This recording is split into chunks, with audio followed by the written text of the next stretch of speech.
Hello, today we will guide you through how to file as self-employed using H&R Block. In this walkthrough, we'll open the right part of the return so you can report self-employment income and prepare to enter your business details with confidence. Keep your records nearby and follow along as we move through the on-screen prompts. Start by opening H&R Block online and landing on the main dashboard. From there, head to Overview. This page is your hub. It summarizes your progress and makes it easy to jump to the sections you need.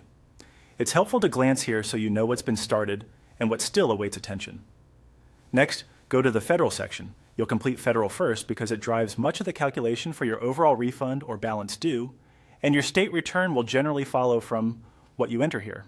Once you're in Federal, choose Go to the beginning of my return. This places you at the start of the interview flow, so the software can guide you in the right order. If you've already entered some information, this choice ensures a consistent path to the self-employment area. Select Next to proceed. H&R Block uses a step-by-step interview, so moving forward here confirms that you're ready to continue. Take your time.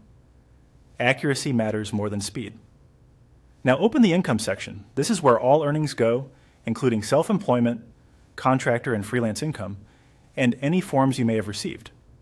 If you have documents like 1099 and NEC, 1099-K, invoices, or logs of payments, keep them handy. You'll reference them soon.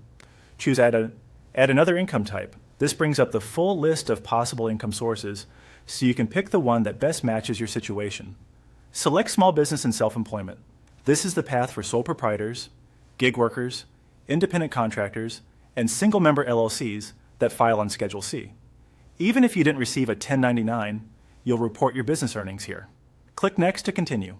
As you move forward, the software will guide you through prompts tailored to your work.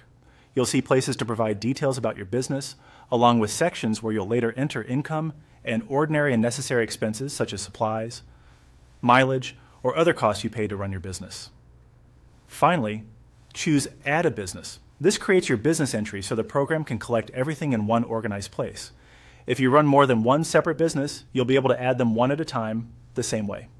That's it for setting up the self-employment track in H&R Block.